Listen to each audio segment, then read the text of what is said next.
4 மாநிலங்களில் கவர்னராக பணியாற்றிய பாரதிய ஜனதா கட்சியின் மூத்த தலைவர் சத்யபால் மாலிக் வீடுகளில் நேற்று சிபிஐ அதிகாரிகள் அதிரடி சோதனை நடத்தினர்.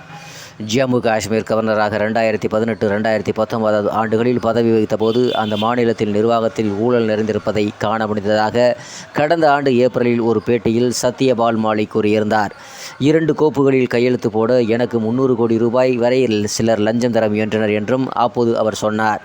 மாலிக் பதவியில் இருந்தபோது காஷ்மீர் கிஸ்தாபார் மாவட்டத்தில் பாயும் செனாப் நதியில் பெரிய நீர் மின் உற்பத்தி திட்டத்துக்கு டெண்டர் விடப்பட்டது. அதில் விதிமுறைகளை பின்பற்றவில்லை என புகார் எழுந்தது. திட்டத்துக்கு ஒப்புதல் அளித்த அரசு அதிகாரிகள் குழு பழைய டெண்டரை ரத்து செய்து மறு டெண்டர் விட தீர்மானித்தது. ஆனால் அப்படி செய்யாமல் ஏற்கனவே தேர்வு செய்த கம்பெனிக்கே கான்ட்ராக்டை வழங்கியது. 2000 கோடி ரூபாய்க்கு மேலான திட்ட செலவு உடைய ஒப்பந்தம் என்பதனால் கட்டுமான நிறுவனம் எப்படியாவது கவர்னரின் ஒப்புதலை பெற விரும்பியது. அதற்காக கவர்னருக்கு ரூபாய் 300 கோடி ரூபாய் வரை லஞ்சம் கொடுக்க முன்வந்தது.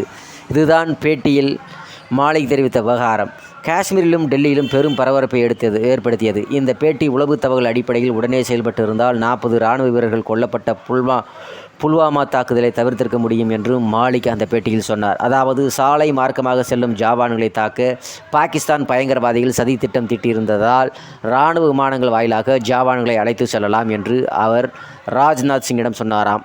சம்பவம் நடந்த பின் இதை நினைவுபடுத்திய போது பிரதமர் மோடியும் இராணுவ அமைச்சர் ராஜ்நாத் சிங்கும் தன்னை எதுவும் பேசாமல் அமைதியாக இருக்க சொன்னதாகவும் தெரிவித்தார். ஊழல் ஒழிப்பு குறித்து மோடி உணர்ச்சிவசமாக பேசுவாரே தவிர அதில் அவருக்கு பெரிய அளவில் ஆர்வம் கிடையாது என்றும் மாலிக் சொல்லியிருக்கிறார். ஊழல் குறித்து நான் பேசிய ஒவ்வொரு கட்டத்திலும் எனக்கு டிரான்ஸ்ஃபார்மர் தான் பரிசாக கிடைத்தது என்றும் மாலிக் கிண்டலாக சொன்னார். பீகார், அங்கிருந்து கோவா, பின் காஷ்மீர், அடுத்து மேகாலயா என குறுகிய காலத்தில் 4 மாநிலங்களில் பணியாற்ற அனுப்பப்பட்டதை அவர் ஆதாரமாக சுட்டிக்காட்டினார். மாலிக் அளித்த பேட்டியின் சூடு தணிவதற்குள் காஷ்மீர் மின் திட்டத்தில் சம்பந்தப்பட்ட கம்பெனி மீதும் சில அதிகாரிகள் மீதும் சிபிஐ வழக்கு பதிவு செய்தது.